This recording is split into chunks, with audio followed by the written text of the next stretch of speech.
صلی اللہ علیہ وسلم کو 18,000 عالم کے لیے رحمت بنا کر بھیجا ہے، سبحان اللہ۔ اور رحمت للعالمین کو جب کائنات میں بھیجا ہے تو بھیجنے سے پہلے اہتمام فرمایا ہے۔ وہ اہتمام کیا ہے کہ جب رب کائنات نے اپنے محبوب اکبر جناب محمد رسول اللہ صلی اللہ علیہ وسلم کو بھیجنے کا ارادہ فرمایا تو رب کائنات نے عالم ارواح میں انبیاء کا ایک اجلاس کیا اور انبیاء کی ارواح کو اکٹھا کیا، اور ان ارواح کو اکٹھا کرنے کے بعد یہ ان کے سامنے سارے کا سارا سلسلہ بیان کیا۔ فرمایا اے ارواح انبیاء، اگر میں تمہیں کائنات میں نبوت عطا فرما کر، رسالت عطا فرما کر، کتابیں عطا فرما کر، صحائف عطا فرما کر، نبی بنا کر کائنات میں مبعوث فرما دوں، اور فرمایا تمہارے دور نبوت میں، تمہارے دور رسالت میں، تمہارے دورے میں اگر میرا آخر الزمان نبی جس کا نام آسماں پہ احمد ہوگا، زمین پہ محمد ہوگا، اگر وہ تشریف لے آئیں تو اس نبی پر ایمان بھی لانا ہے، اس نبی کی مدد بھی کرنی ہے، اس نبی پر ایمان بھی لانا ہے، اور اس نبی پر ایمان بھی لانا ہے، اور اس نبی کی مدد بھی کرنی ہے۔ عزیزان گرامی، یہ سب سے پہلا اجلاس رب کائنات نے میلاد النبی صلی اللہ علیہ وسلم کے حوالے سے ارواح انبیاء کے سامنے منعقد کیا۔ تو میلاد النبی کیا ہے؟ میلاد کا لغوی معنی کیا ہے؟ میلاد کا لغوی معنی ہے پیدائش۔ بے شک میلاد کا لغوی معنی ہے پیدائش۔ نبی کہتے ہیں غیب داں کو، میلاد النبی غیب داں نبی کی پیدائش، غیب داں نبی کی پیدائش۔ اور آج آپ اور میں یہاں فرش پر مولود شریف منا رہے ہیں، تو مولود شریف منانے میں ہمارے یہاں پہ اہل فرش ہیں، لیکن جو رب کائنات نے سب سے پہلا میلاد منایا وہ رب کائنات نے عرش پر منایا، اور ارواح انبیاء کے سامنے منایا۔ اور ارواح انبیاء کے سامنے منانے کا مقصد کیا تھا؟ ان کو بتلانا یہ تھا کہ جب تم اپنے اپنی ادوار میں جاؤ گے تو اپنے اپنی ادوار میں جا کر اپنی امتوں کو، اپنی قوم کو، اپنے ماننے والوں کو یہ بتلانا ہے کہ لوگوں، میں اللہ کا نبی بن کر آیا ہوں، میں اللہ کا رسول بن کر آیا ہوں، میں اللہ کا پیغمبر بن کر آیا ہوں، لیکن سنو جو میرے بعد آ رہا ہے وہ بڑی عظمتوں والا آ رہا ہے، جو میرے بعد آ رہا ہے بڑی شانوں والا آ رہا ہے، جو میرے بعد آ رہا ہے بڑے مقامات رفیع والا آ رہا ہے۔ اور جس قدر آنے والا مہمان معزز اور محترم ہوتا ہے اسی قدر اہتمام بھی کیا جاتا ہے۔ تو رب کائنات کا چونکہ محترم ترین جو مقام تھا وہ مقام مصطفیٰ تھا، وہ شان مصطفیٰ تھا، وہ علم مصطفیٰ تھا، وہ رفعت مصطفیٰ تھی، وہ حقیقت مصطفیٰ تھی، وہ معرفت مصطفیٰ تھی۔ تو اس لیے رب کائنات نے اس قدر اہتمام فرمایا، اس قدر اہتمام فرمایا کہ ارواح انبیاء کو مجتمع کیا، اور ارواح انبیاء کو مجتمع کرنے کے بعد اس کا تذکرہ قرآن مجید میں یوں ارشاد فرما دیا، فرمایا وَإِذْ أَخَذَ اللَّهُ مِيثَاقَ النَّبِيِّينَ۔ اے محبوب صلی اللہ علیہ وسلم، آپ یاد کیجئے اس پختہ وعدے کو جو اللہ نے عالم ارواح میں انبیاء کی ارواح سے لیا۔ اے محبوب یاد کیجئے اس پکے وعدے کو جو وعدہ رب کائنات نے عالم ارواح میں انبیاء کی ارواح سے لیا۔ عزیزان گرامی، پیارے مصطفیٰ کریم صلی اللہ علیہ وآلہ وسلم کی آمد کا ذکر رب کائنات نے انبیاء کو کائنات میں نبوت دینے سے پہلے، رسالت دینے سے پہلے ان کو اس کا اظہار فرما دیا، اور ان کو بتلا دیا کہ میرا آخر الزمان نبی جناب محمد رسول اللہ صلی اللہ علیہ وسلم اس کائنات میں جلوہ گر ہوں گے۔ آمد مصطفیٰ کریم کے تذکرے، رسول اللہ صلی اللہ علیہ وسلم کی آمد کے تذکرے رب کائنات نے آسمان پہ کیے، اور اس وقت کیے کہ جب کائنات میں کچھ بھی نہ تھا، तो जिक्र मुस्तफा था, माशाअल्लाह, जब कुछ भी ना था तो जिक्र मुस्तफा था, और जब कुछ भी ना होगा तो जिक्र मुस्तफा होगा, जब कुछ भी ना होगा तो जिक्र मुस्तफा होगा। इसीलिए तो सरकार आला हजरत अजीम बरकत मुजद्दिद दीन मिल्लत अशाह इमाम अहमद रजा खां फाज़िले बरेलवी फरमाने लगे, वो जो ना थे तो कुछ ना था, वो जो ना थे तो कुछ ना था, वो जो ना हो तो कुछ ना हो। अरे वो जान है जहान की, जान है तो जहान है, अरे वो जान है जहान की, जान है तो जहान है। जहाने कायनात, जाने कायनात, मुरादे कायनात, असले कायनात, जनाब महबूब कायनात, जनाब मोहम्मद रसूलुल्लाह सल्लल्लाहु अलैहि वसल्लम की आमद के तज़किरे रब्बे कायनात ने अंबिया से करवाई, अंबिया से करवाई। अजीजाने गरामी, एक वक्त आएगा कि जब रब का जिक्र खत्म हो जाएगा। क़यामत कब आएगी? हुजूर से सवाल किया गया, या रसूल अल्लाह सल्लल्लाहु अलैहि वसल्लम क़यामत कब आएगी? तो आपने फरमाया जब रूए कायनात पे कोई भी कलमा गो बाकी नहीं रहेगा, एक शख्स भी अल्लाह का नाम लेवा बाकी नहीं रहेगा, तो फरमाया क़यामत बर्पा हो जाएगी, क़यामत बर्पा होगी। और जब क़यामत बर्पा होगी तो ये पूरी रूए कायनात जो है ये मस्त हो जाएगी, पूरी कायनात को खत्म कर दिया जाएगा। जब पूरी कायनात खत्म हो गई तो जिक्र तो जाकिरीन के साथ है, जिक्र तो जाकिरीन के साथ है, और जब जाकिरीन चले गए तो जिक्र कैसे बाकी रहेगा?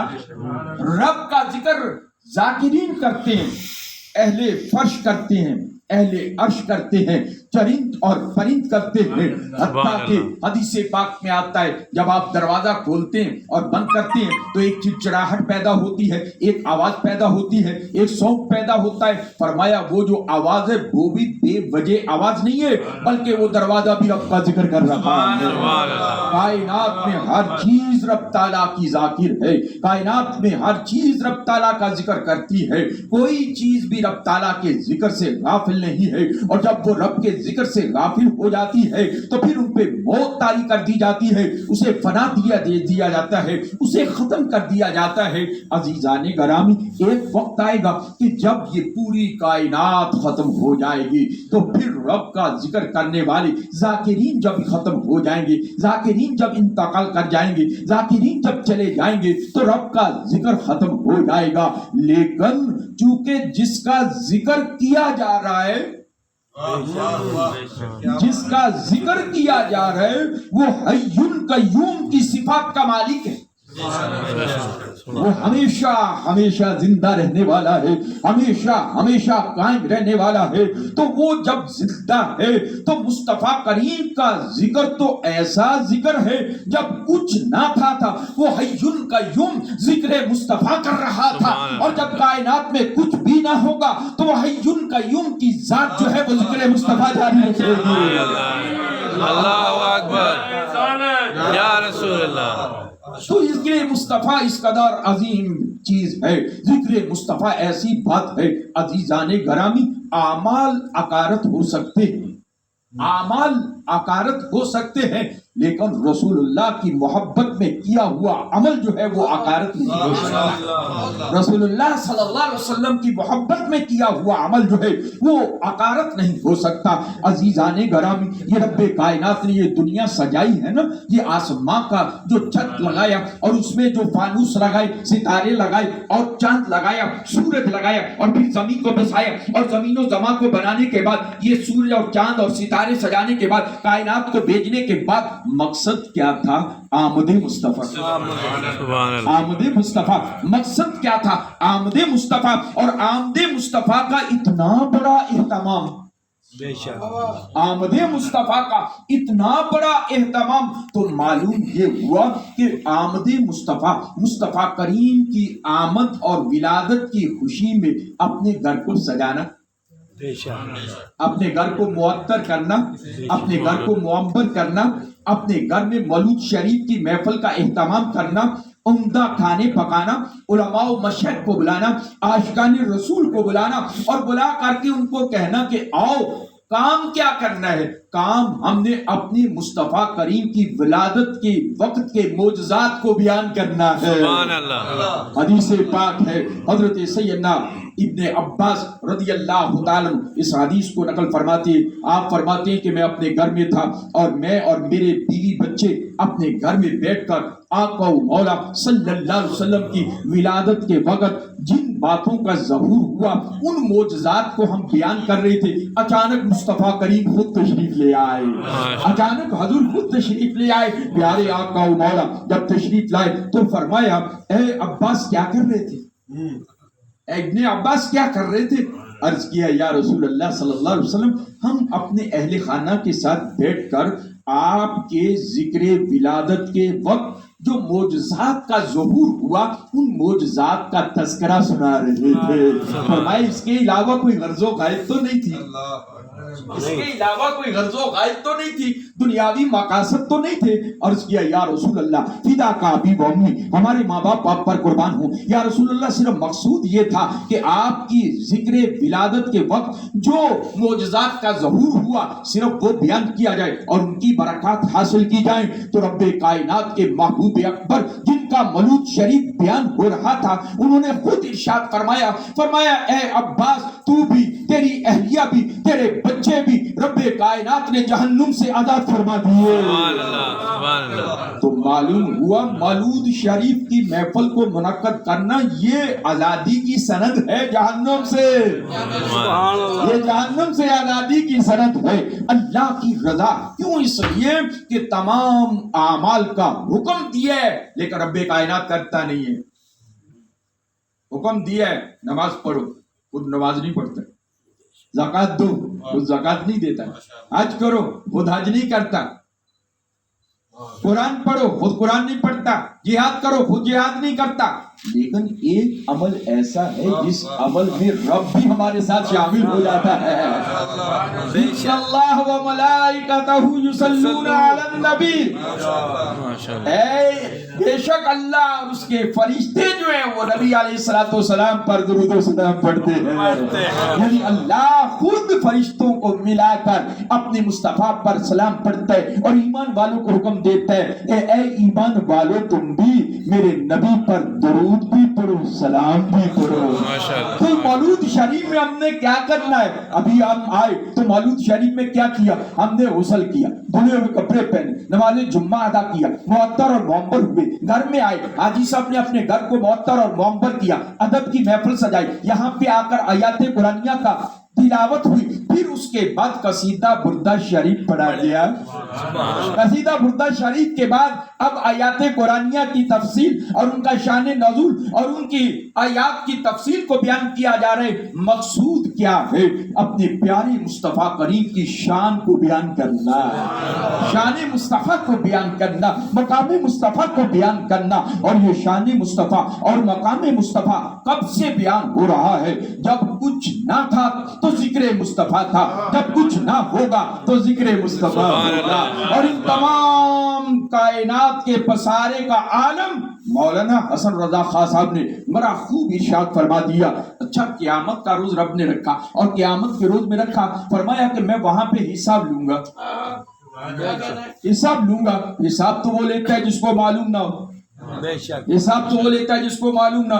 تو جس کو انسان کی زندگی کا ایک ایک لمحہ معلوم ہو اور پھر صرف معلوم ہی نہ ہو, جو انسان کے دل میں آنے والے وسوسات سے ان سے بھی آگاہی ہو, جب ان کے دل میں آنے والے وسوسات سے بھی آگاہ ہے, ان کے ظاہر سے بھی آگاہ ہے, ان کے باطن سے بھی آگاہ ہے, تو پھر میدان معاشر کو سجانے کا مطلب کیا؟ اول تا آخر کو جمع کرنے کا مطلب کیا؟ اول تا آخر انبیاء کو مجتمع کیا, اول تا آخر امتوں کو جمع کیا, اور جمع کرنے کے بعد پھر ڈرایا اتنا رب کائنات نے. فرمایا سورج سوا نیزے کی, زمین تانبے کی, نفسا نفسی کا عالم, ہر انسان اپنے پسینے میں ڈوب رہا ہوگا.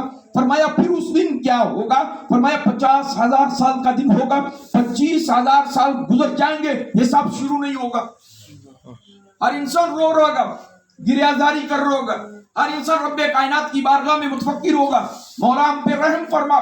اور پھر تمام کی تمام امتیں جو ہیں وہ تمام کی تمام آدم کی بارگاہ میں آئیں گی اور آن کر کے کیا کہیں گی؟ اے آدم آپ ہمارے ابو البشر, ہمارے تمام انسانوں کے باپ, हमारे लिए दुआ इस्तगफार कीजिए। रब कायनात माशर की गर्मी को दूर फरमा दे, माशर की प्यास को खत्म फरमा दे, माशर के आदाब को खत्म फरमा दे, माशर में आसानी अता फरमा दे। अब आदम क्या कहेंगे? आदम कहेंगे इज़हाबू इला गैरी, मेरे अलावा किसी और की जानिब चले जाओ, मेरे अलावा किसी और की जानिब चले जाओ। तमाम दरवाजों पर हजरत आदम अलैहिस्सलाम, हजरत शीश अलैहिस्सलाम, हजरत दाऊद अलैहिस्सलाम, हजरत यूसुफ अलैहिस्सलाम, और फिर ये फिरते फिराते हजरत सैयदना इब्राहीम अलैहिस्सलाम, ईसा मूसा अलैहिस्सलाम अंबिया के दरवाजों पर जाएंगी, लेकिन हुक्म होगा इज़हाबू इला गैरी, इज़हाबू इला गैरी, मेरे अलावा किसी और की जानिब चले जाओ। लेकिन जब ये तमाम की तमाम उम्मते प्यारे मुस्तफा करीम सल्लल्लाहु अलैहि वसल्लम के दरवाज़े नबुव्वत पे आएंगी, प्यारे मुस्तफा करीम सल्लल्लाहु अलैहि वसल्लम फरमाते हैं उस दिन अर्श के अलावा कोई साया नहीं होगा। मैं उस दिन अर्श के नीचे अपनी जबीन नियाज को रब्बे कायनात की बारगाह में झुका दूंगा, अंबरीन जुल्फों को खोल दूंगा, और अंबरीन जुल्फों को खोलने के बाद रब्बे कायनात की बारगाह में तलब करूंगा। क्या तलब करूंगा? रब्बे हबली उम्मती, रब्बे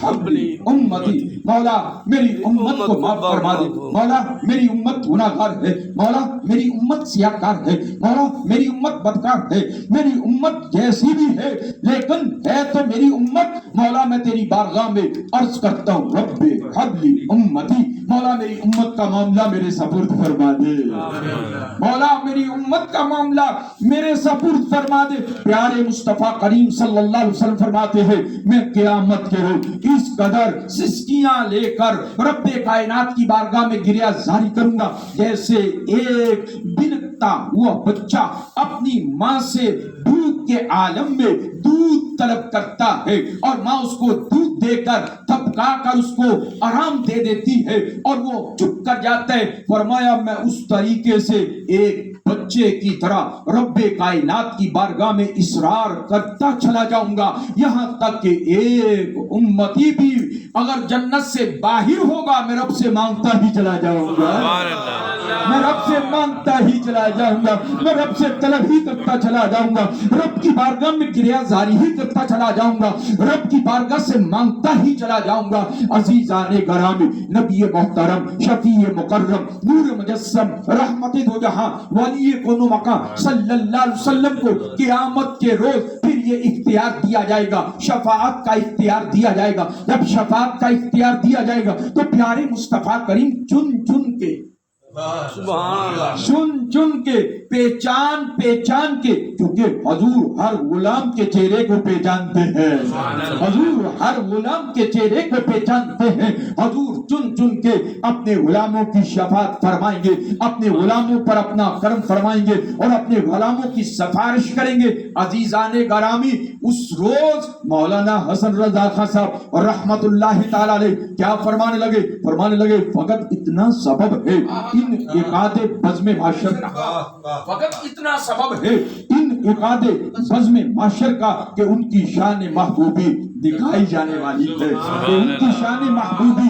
दिखाई जाने वाली है। वरना ये हिसाब क्या और ये किताब क्या। दूसरे मकाम पर सरकार आला हजरत अजीमुल बरकत मुजद्दिद दीन व मिल्लत अशाई इमाम अहमद रज़ा खां फाज़िले बरेलवी मशहूर ज़माना दीवाने हदायत की बख्शिश में इरशाद फरमा गए तू और रजा से हिसाब लेना, रजा भी कोई हिसाब में है, तू और रजा से हिसाब लेना, रजा भी कोई हिसाब में है। अजीजाने गरामी वो फरमाते कि क़यामत का दिन जो है वो अल्हम्दुलिल्लाह आशिकाने रसूल के लिए ईद का रोज होगा। क़यामत का दिन अहले सुन्नत के लिए, आशिकाने रसूल के लिए, मौलूद शरीफ मनाने वालों के लिए वो ईद का दिन होगा। क्यों? इसलिए कि क़यामत के रोज हमें मुस्तफा की ईद होगी और आशिकाने रसूल की ईद होगी, आशिकाने रसूल की ईद होगी। और ये ईद तो वो ईद है कि जो तमाम ईदों पे कुर्बान है, ये ईद तो वो ईद है जो तमाम ईदों पे कुर्बान है। क्यों? इसलिए कि इसी चेहरा अक़दस के दीदार के लिए एक तुब्बा बादशाह यमन से चला, चलते चलते 400 उलमा मशाइख का गुरु और पूरी साजो सामान के साथ आबूताब के साथ जब निकला, हरम शरीफ पहुंचा, हरम शरीफ का तवाफ किया, तवाफ करके वो चला, यसरब की सरजमीन पर पहुंचा। जब यसरब की सरजमीन पे पहुंचा ना, तो यसरब की सरजमीन पर पहुंचकर उनके उलमा ने अपनी किताबों में पढ़ा था कि यसरब की जमीन वो जमीन है जिस जमीन पर अल्लाह का आखिरी ज़मान नबी, जिसका नाम आसमां पे अहमद होगा, जमीन पे मोहम्मद होगा, उनकी जलवागरी होगी, वो तशरीफ लाएंगे। तो फिर उन्होंने उनसे कहा कि अब हमें वापस नहीं जाना, अब हमें वापस नहीं जाना, अब तो आप चले जाएं, हमने तो यहीं पे रहना है। अब वो वहां पे रुक गए। पूछा कि तुम्हारे रुकने का सबब क्या? उन्होंने कहा हमने अपनी किताबों में पढ़ा है कि यसरब की सरजमीन पर अल्लाह का आखिरी ज़मान नबी जलवागर होगा, तो हम उस नबी अलैहिस्सलाम के इंतजार में यहाँ पे अपनी जिंदगी गुजारेंगे। उन्होंने कहा अगर तुम आखिरी ज़मान नबी के इंतजार में ठहरोगे तो फिर मैंने वापस जाकर क्या करना है, मैं भी आपके साथ ही जिंदगी गुजारता हूँ।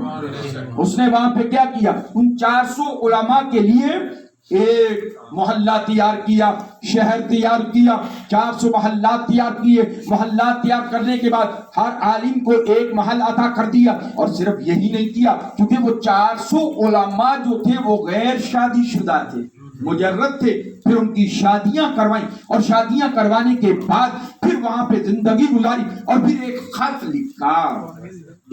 लिखा, उसमें लिखा कि ए मुहम्मदुर रसूलुल्लाह सल्लल्लाहु अलैहि वसल्लम, ए अहमद सल्लल्लाहु अलैहि वसल्लम इमामुल अंबिया, मैंने अपने उलमा से सुना कि आप इस कायनात में, अरब में, यसरब की सरजमीन पर जलवागर होंगे, लिहाजा मैं आज ही आपकी जाते अक़दस पर सुनकर ईमान ला रहा हूँ और ये मैं खत तहरीर कर रहा हूँ। और जब ये तहरीर आप तक पहुंचे तो मेरे इस ईमान को कबूल फरमा लेना।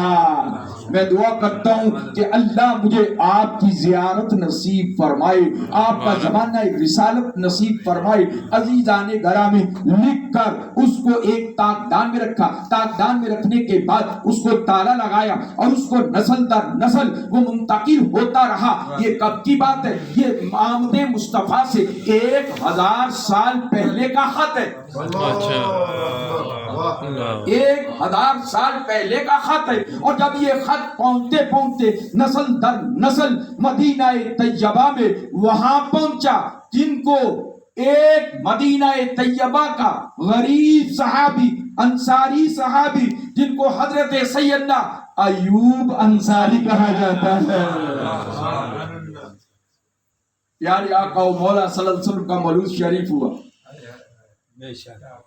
53 साल मक्कातुल मुकर्रमा की हयात तैयबा है। 40 साल बाद आपने ऐलान नबूवत फरमाया है।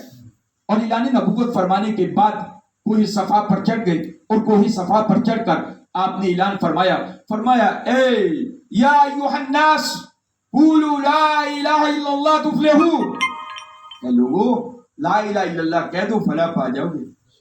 वो लोग जो आपको सादिक कहते थे, अमीन कहते थे, जान के दुश्मन बन गए।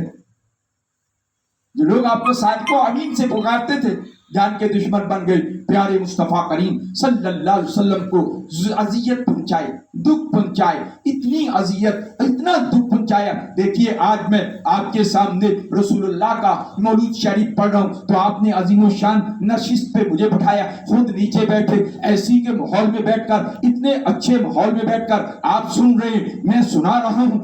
याद कीजिए जिनका मिलाद मना रहे, जब उन्होंने आगाज़ इस्लाम किया, दावत इस्लाम थी, दावत तौहीद थी, तो किस कदर मुश्किलात का सामना था, किस कदर मुश्किलात का सामना था और किन कदर मसाइब का सामना था। उन मसाइब के आलम में, उन मुश्किलात के आलम में प्यारे आका मौला सल्लल्लाहु अलैहि वसल्लम को जब जीना दूबर कर दिया तो रब्बे कायनात ने फरमाया, ए प्यारे मुस्तफा करीम आप मक्कातुल मुकर्रमा से मदीनातुल मुनव्वरा हिजरत फरमा गए। अब हजूर ने हिजरत फरमाई मक्कातुल मुकर्रमा से मदीनातुल मुनव्वरा की जानब। जब हिजरत फरमाई तो आप जिस कस्बा पे, जिस सवारी पे थे, जिस ऊंटनी पे थे, उसकी लोगों ने महार को पकड़ پڑھنا چاہ فرمائے یہ معمور من اللہ ہے، سبحان اللہ، یہ معمور من اللہ ہے، اس کو چھوڑ دو، جہاں اس کو اذن الہی ہوگا یہ میری سواری وہیں بیٹھے گی۔ عزیزان گرامی، اب ہر انصاری اپنے گھر کو سجائے بیٹھا ہے، اور حضرت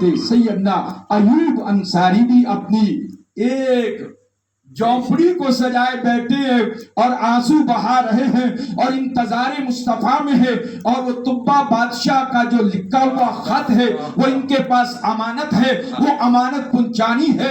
دل میں یہ غم ہے کہ کہیں حضور کہیں اور نہ چلے جائیں۔ اب آمد مصطفیٰ رسول اللہ کی آمد اور ہجرت کے موقع پر آپ غمزدہ ہیں، سواری چلتے چلتے کہاں رکتی ہے؟ حضرت ابو ایوب انصاری کی جھونپڑی کے سامنے رکتی ہے۔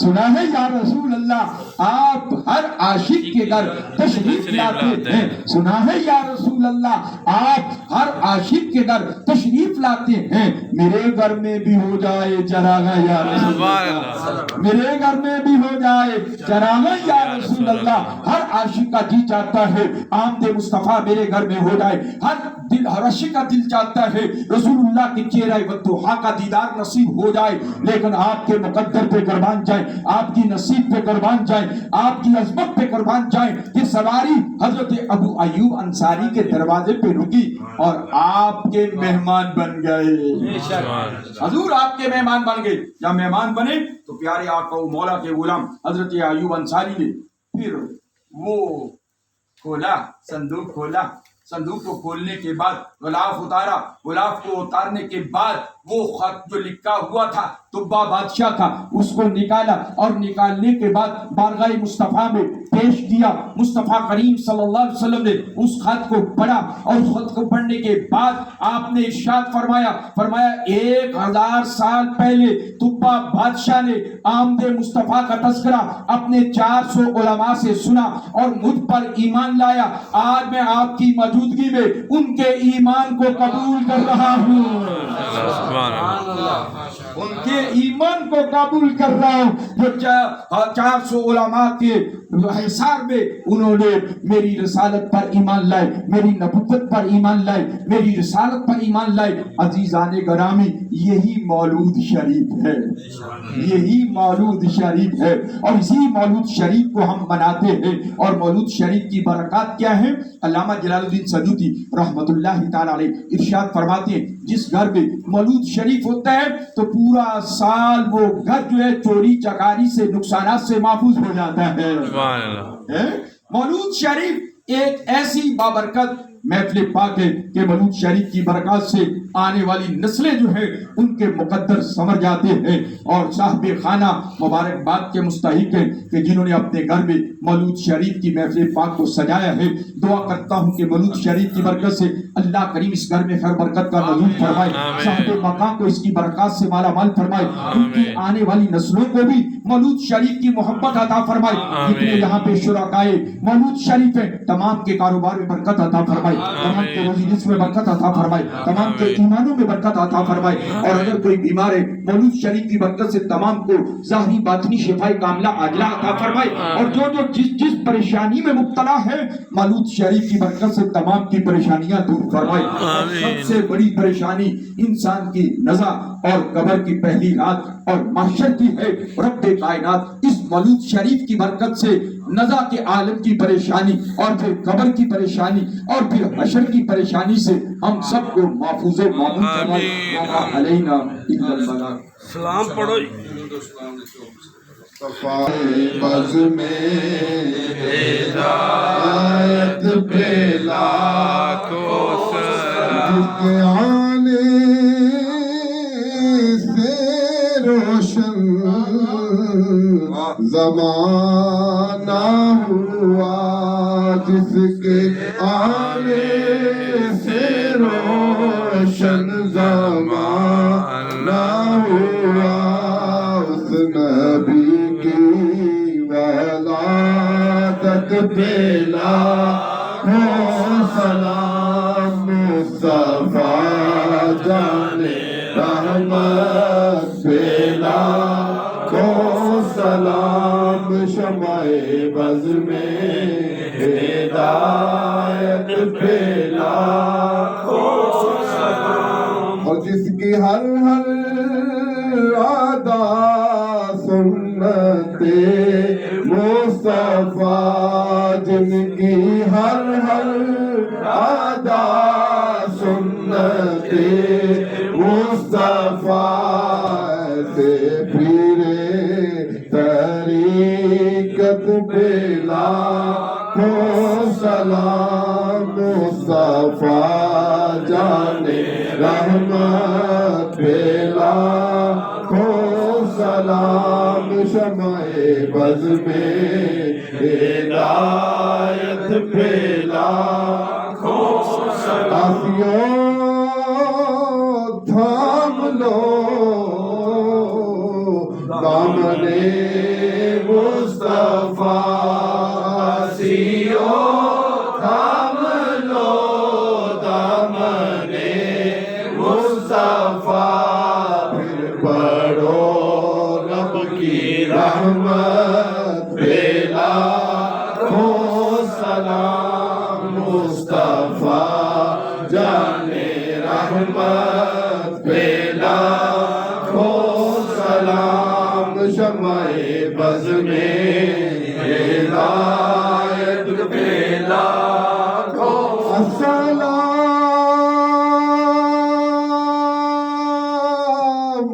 میم ہے میم